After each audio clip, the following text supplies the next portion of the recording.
Dari Kota Palu, sekarang kita ke daerah istimewa Yogyakarta.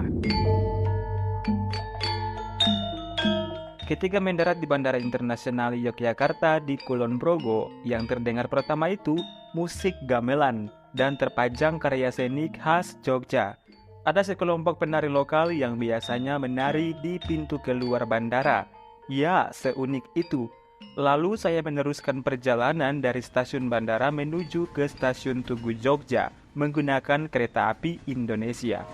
Saya akan mengunjungi salah satu situs warisan dunia UNESCO yang ada di Yogyakarta ini, yakni Candi Prambanan, candi Hindu terbesar di Indonesia. Informasi yang akan disampaikan dalam inti video ini bermanfaat, jadi silakan ditonton sampai selesai dan jangan di-skip. Jangan lupa like dan subscribe plus loncengnya bagi yang belum. Dan inilah Asaude ID. Setelah tiba di stasiun Tugu Jogja sekitar jam 2 siang, saya dijemput Kasami. Kasami akan mengantar saya untuk traveling seputar Yogyakarta, Magelang, sampai Salatiga. Bakalan seru nih. Next, kami bergerak melewati Jalan Malioboro yang ikonik itu, melintasi titik nol ke arah Keraton Ngayogyakarta Hadiningrat, menggunakan motor ke daerah sekitar Jalan Parangtritis menuju salah satu homestay untuk menaruh barang bawaan. Gak pakai lama, kami pun langsung bergegas menuju ke Kompleks Candi Prambanan yang lokasinya unik di antara dua provinsi, yaitu di Desa Bokoharjo, Kecamatan Prambanan, Kabupaten Sleman, Daerah Istimewa Yogyakarta. Sedangkan pintu masuknya dari Kecamatan Prambanan, Klaten, Jawa Tengah. Perjalanan menggunakan motor dari Jalan Parangtritis ke Candi Prambanan membutuhkan waktu dengan jarak tempuh kira-kira 17 km ke arah timur laut Yogyakarta. Setelah melintasi jembatan layang dan melewati kompleks Bandara Adi Sucipto, sampailah kami di daerah Prambanan pada sekitar pukul 4 sore. Candi tersebut sudah terlihat dari kejauhan ketika melintasi Kali Opak yang juga mengalir ke kawasan Candi Prambanan. Lalu kami ambil jalur kiri, kemudian belok ke kiri lagi menuju ke gerbang masuk utama Candi Prambanan.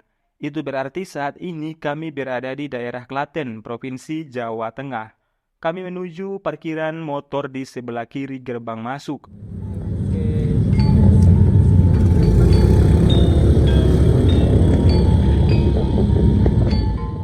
Kemudian kami segera menuju ke loket untuk membeli tiket masuk ke lingkungan candi. Harga tiket masuk saat ini untuk wisatawan domestik sebesar Rp50.000 per orang dewasa. Bisa pembayaran secara cash maupun cashless.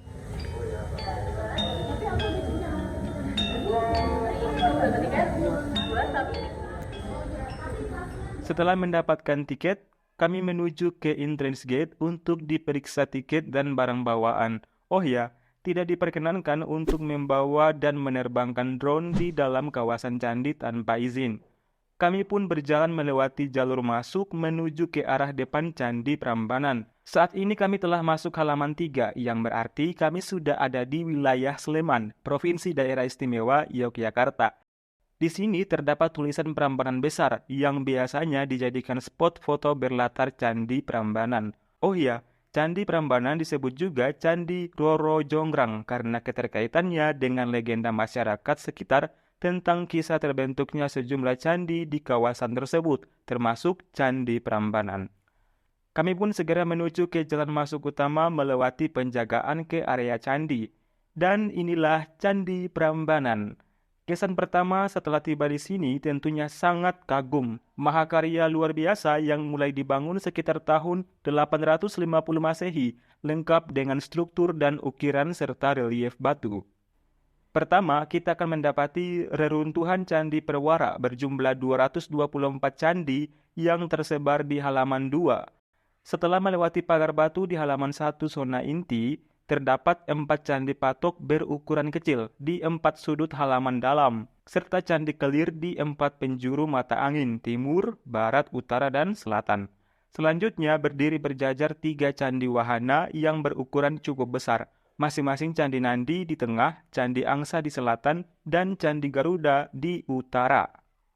Di belakang ketiga candi tersebut berdiri berjajar 3 candi utama yang lebih besar dan lebih tinggi lagi, yang disebut Trimurti atau 3 wujud, yang dipersembahkan untuk 3 dewa Hindu tertinggi, masing-masing Candi Brahma Dewa Pencipta sebelah selatan, berukuran lebar 20 meter dan tinggi 33 meter. Candi Wisnu Dewa Pemelihara sebelah utara, dengan ukuran lebar dan tinggi yang sama persis dengan Candi Brahma. Dan yang paling besar dan tinggi dari semuanya di Prambanan ini yaitu Candi Siwa, Dewa Penghancur di tengah dengan ukuran lebar 34 meter dan tinggi 47 meter. Next, ada lagi 2 candi apit yang terletak di antara barisan candi-candi Trimurti dan candi-candi Wahana di sisi utara dan selatan, dengan ukuran yang hampir sama dengan candi-candi Perwara, yaitu tinggi 14 meter dengan tapak denah 6 kali 6 meter. Filosofinya, 3 candi Wahana adalah kendaraan dari 3 dewa Trimurti yang posisinya saling berhadapan, masing-masing Dewa Siwa dengan wahananya Nandi, Dewa Brahma dengan wahana Angsa, dan Dewa Wisnu dengan wahana Garuda. Setelah mengetahui candi apa saja yang ada di Prambanan, sekarang waktunya kita mengeksplorasi sejumlah candi yang ada untuk melihat keindahan dan keunikannya dari dekat. Karena ada umat Hindu yang sedang melaksanakan upacara keagamaan di depan Candi Siwa, jadi kita masuk dulu ke Candi Brahma di sisi sebelahnya. Candi Brahma dan Candi Wisnu berukuran sama, yaitu lebarnya 20 meter, tinggi 33 meter. Dan inilah bagian dalam dari Candi Brahma. Sesuai namanya, ada arca Dewa Brahma di dalam ruangannya. Sama halnya dengan Candi Wisnu, di sisi utara juga terdapat arca Dewa Wisnu di dalamnya. Kecuali Candi Siwa di tengah yang paling besar dan merupakan candi utama, terdapat 5 ruangan di Candi Siwa. Satu ruangan utama yang paling besar ada di tengah candi, yang disebut Garbagriha, dan 4 ruangan lain di tiap penjurunya, yaitu ruangan di timur tempat bersemayam arca Siwa Mahadewa, yang terhubung dengan ruangan Garbagriha tadi. Kemudian di selatan ada ruangan tempat arca Agastya. Di barat ada ruangan arca Ganesha putra Siwa, dan di utara ada ruangan arca Sakti atau istri Siwa, yaitu Durga Mahisasuramardini yang disebut juga Roro Jonggrang oleh penduduk setempat. Hal-hal lain yang dapat ditemukan di Prambanan adalah lorong galeri yang dihiasi relief batu yang menceritakan kisah Ramayana. Relief-relief itu terukir di panel-panel dinding dalam pada pagar langkan. Untuk mengikuti kisah sesuai urutannya, pengunjung harus masuk dari sisi timur Candi Siwa, lalu melakukan pradaksina, yakni berputar mengelilingi candi sesuai arah jarum jam. Kisah Ramayana ini kemudian dilanjutkan ke Candi Brahma di sebelah selatan tadi, sedangkan pada pagar langkan di Candi Wisnu sebelah utaranya Candi Siwa, terdapat relief naratif Krishnayana yang menceritakan kehidupan Krishna sebagai salah satu awatara Wisnu. Di atas pagar langkan juga dipagari jajaran kemuncak yang berbentuk wajra. Bentuknya menyerupai puncak mastaka atau kemuncak candi yang melambangkan intan atau halilintar.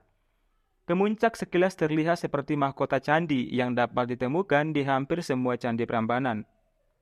Selanjutnya mari kita melihat area belakang candi. Seperti inilah halaman belakang Candi Prambanan di barat yang berbatasan dengan Kali Opak. Di sana juga terdapat gedung pertunjukan. Pengunjung di sini tidak hanya wisatawan domestik saja, tapi juga wisatawan mancanegara, dan selalu ramai setiap harinya dengan tujuan berbeda-beda. Bersumber pada artikel di situs prambanan.sleman.go.id/candi-prambanan, kawasan dan setiap bangunan pada Candi Prambanan yang kita lihat sekarang sebenarnya sudah banyak mengalami perubahan dan restorasi.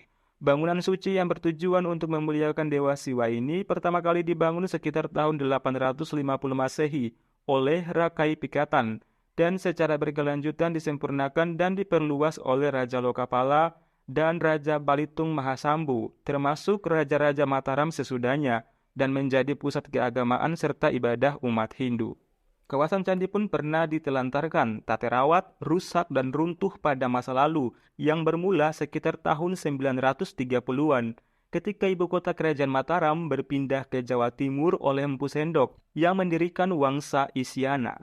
Kemudian Candi Prambanan ditemukan kembali pada tahun 1733 oleh C. Alons, seorang yang berkebangsaan Belanda, dan mulai digali, dibersihkan, dan berkali-kali berusaha dipugar ke bentuk semula selama berpuluh-puluh tahun.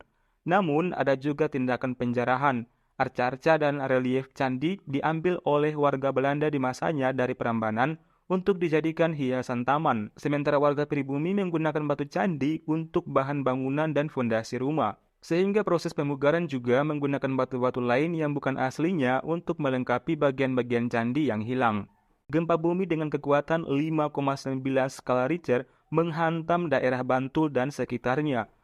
Ini adalah monumen peringatan gempa tersebut. Tampak prasasti yang bertuliskan keterangan gempa dan tergeletak di sampingnya patahan kemuncak Candi Apit Utara sebagai saksi bisu gempa dahsyat tersebut.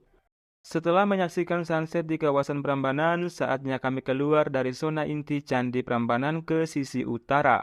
Dari gerbang keluar ini kita bisa melihat Gunung Merapi yang menjulang tinggi di utara Prambanan sekitar 20 km dari sini. Berpindahnya ibu kota kerajaan Mataram yang menyebabkan terlantarnya Candi Prambanan di masa lalu, salah satunya diduga akibat letusan dahsyat Gunung Merapi ini, di samping dugaan lainnya seperti peperangan dan perebutan kekuasaan. Karena begitu luasnya kawasan ini, kita bisa berkeliling Taman Wisata Candi yang disebut Taman Purbakala Prambanan dengan menyewa sepeda listrik, sepeda single ataupun double, tayo, nine boot, segway maupun otopet. Selain itu, kita juga bisa mampir ke Candi Lumbung, Candi Bubrah, dan Candi Sewu yang merupakan candi Buddha terbesar kedua setelah Borobudur yang terletak di bagian utara kawasan Prambanan. Terdapat pula sebuah museum Prambanan yang menyimpan berbagai temuan benda bersejarah purbakala di jalur exit. Bahkan ada juga taman kanak-kanak, musola, dan restoran, serta kandang rusa di sepanjang jalur exit. Mungkin kita akan mengunjunginya lain kali. Setelah melewati exit gate, kita akan menjumpai lapak-lapak pedagang yang menjajakan aneka cold drink dan tentu saja toko-toko souvenir khas Prambanan dan Jogja seperti kaos, tas, belangkon, gantungan kunci, hiasan, mainan anak-anak, miniatur candi, dan masih banyak lagi. Terakhir, kami kembali ke Jogja. Besoknya kami akan berkunjung lagi ke Candi Borobudur di Magelang, Jawa Tengah, dan meliput kawasan Malioboro di waktu malam. So, bagi yang belum subscribe, silakan subscribe dan nyalakan lonceng notifikasinya supaya kalian tidak ketinggalan updatean video terbaru dari channel YouTube Asaude ID. Dan jika Anda suka dengan video ini, silakan like dan share. Tinggalkan komentarmu juga ya. Terima kasih dan sampai jumpa lagi di Borobudur Temple.